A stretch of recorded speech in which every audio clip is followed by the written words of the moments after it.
उस वक्त चीन से सटे बॉर्डर पर भारत का बुनियादी ढांचा काफी कमजोर था। सड़कें, पुल, लॉजिस्टिक बेहद कमजोर थी। चीन के हमले के बाद फॉरवर्ड पॉलिसी अपनाई गई और दशकों तक हमारी सेना सड़क और पुलों को अभाव झेलती रही। उसका टनल बनने के बाद दोनों राज्यों के बीच 12 महीने आवाजाही जारी रहेगी। आप किसी भी मौसम में रुकना नहीं पसंद करेंगे।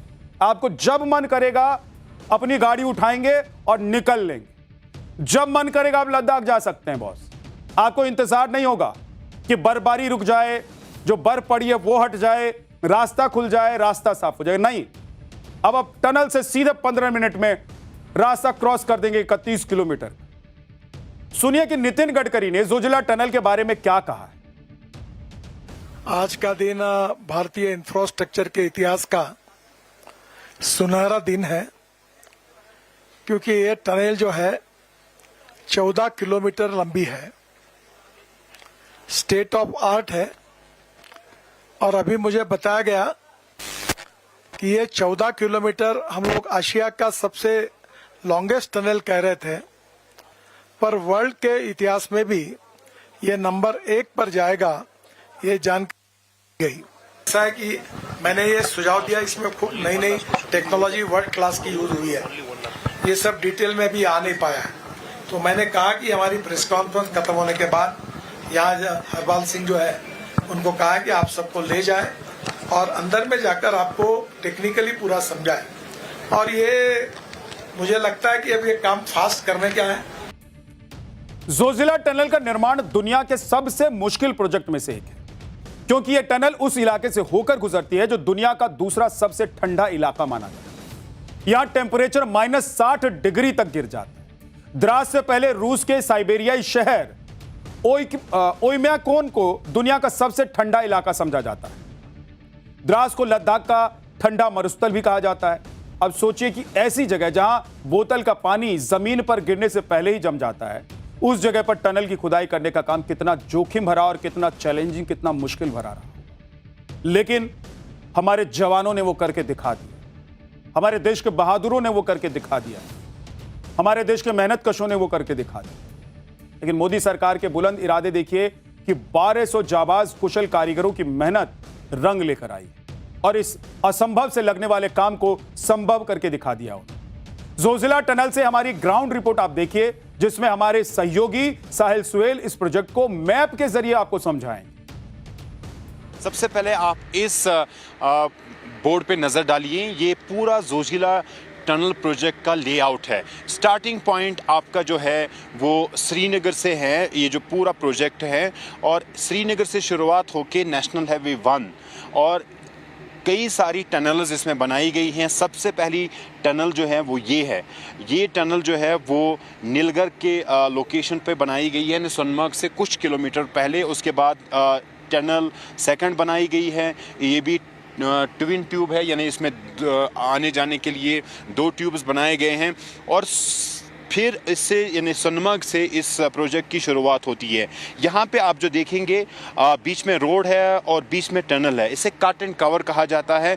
ये ऐसी जगहों पर इस तरह के कट एंड कवर बनाए गए हैं, टनल्स बनाई गई हैं, छोटी छोटी टनल्स बनाई गई हैं जहाँ पे लैंडस्लाइड का खतरा रहता है। तो इसीलिए कट एंड कवर यानी 1 2 3 4 5 6 7 8 यानी 8 कट एंड कवर टनल्स बनाई गई हैं, ताकि रोड की सेफ्टी हो और all weather connectivity Jammu Kashmir और लद्दाख के लोगों को जो है प्रदान होगी। इसके साथ साथ आपको, जैसे आप ये क्रॉस करेंगे तो आपको यहाँ पे स्नो गैलरी मिलेगी। ये स्नो गैलरी ऐसे कट एंड कवर एरियाज है जहाँ पे विंडोज़ बनाई गई है, यानी आप अपनी गाड़ी रोक कर बाहर जो बर्फबारी होती है ख़ासतौर पर सर्दियों में, उसका मज़ा ले सकते हैं। और उसके बाद शुरू होती है जोजिला टनल। ये जोजिला टनल का वेस्टर्न ये है पोर्टल है, यानी यहाँ से जोजिला टनल की शुरुआत होती है और फिर यहाँ जाके जोजिला ईस्ट पॉइंट पर जो है वो ख़त्म होती है। यानी ये सोनमर्ग से शुरू होती है और यानी बालतल से शुरू होती है और बालतल के बाद नीना मार्ग जो कि करगिल में है, यहाँ तक पहुँचती है। इस टनल की लंबाई जो है वो 13 किलोमीटर है और इसमें कई ऐसे प्रावधान दिए गए हैं जिससे सेफ्टी और जो सिक्योरिटी है वो सुनिश्चित होती है। आज जिस वक्त जोजिला टनल में आखिरी ब्रेक थ्रू का काम चल रहा था। उस वक्त सोशल मीडिया पर एक ईरानी इंजीनियर यूसुफ रहीमाबादी की बातें वायरल हो रही। Tunnel engineer Yusuf Zoji La tunnel project से जुड़े हुए हैं। उन्हें टनलिंग में 30 साल का अनुभव है। आज जब गडकरी ने ब्रेक थ्रू का बटन दबाया तो यूसुफ खुशी से झूम उठे। देखिए कि कैसे झूम रहे हैं वो खुशी से। आप देखिए एक बार जो तस्वीर उनकी वायरल हो रही है, जो उनकी बातें चल रही हैं, ये देखिए कैसे उनके चेहरे पर मुस्कान है और वो जो बातें बता रहे हैं वो वायरल है बॉस। उन्हें लगा कि उनके साथ काम करने वाले 1200 जाबाजों की मेहनत रंग लाई और टनल की खुदाई का काम पूरा हो गया। सुनिए कि ईरानी इंजीनियर यूसुफ ने जोजिला टनल के बारे में क्या कुछ बताया है। I am proud of it. I can say that I am proud that this project actually you can say 80% of the project has been finished, and then remaining 20% may take 2.5 years to complete for the total submission. But anyhow, breakthrough is a major event for the tunnel, and we are happy that under the system of NATM we could manage for executing these projects. Remaining nearing 2.5 years is there for the opening of this tunnel, totally giving.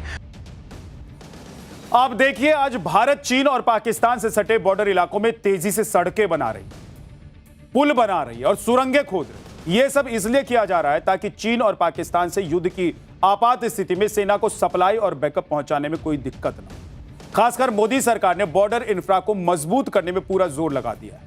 लेकिन नेहरू सरकार की यह गलती आप आज तक भुगत रहे होंगे कि कैसे पहले के जमाने में जब इनकी सरकारें थी तब उस वक्त इस पर ध्यान ही नहीं दिया जाता।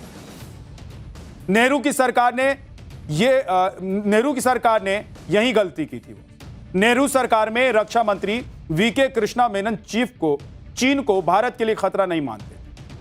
उनका मानना था कि चीन भारत पर कभी हमला नहीं करेगा। वो मानते थे कि भारत और चीन के बीच में हिमालय की जो दीवार है वो चीन को हमला करने से रोक दे। लेकिन मेनन का यह भ्रम 1962 में चीन के हमले के बाद टूट गया। उस वक्त चीन से सटे बॉर्डर पर भारत का बुनियादी ढांचा काफी कमजोर था। सड़कें, पुल, लॉजिस्टिक बेहद कमजोर थी। चीन के हमले के बाद फॉरवर्ड पॉलिसी अपनाई गई और दशकों तक हमारी सेना सड़क और पुलों को अभाव झेलती रही उसका, जिसे अब मोदी सरकार ने तेजी से बनाने में और उसमें जुट जाने में भलाई समझी। आप देखिए कि 2014 से अब तक बॉर्डर पर 4595 किलोमीटर से ज्यादा रणनीतिक सड़कों का जाल बिछा दिया गया।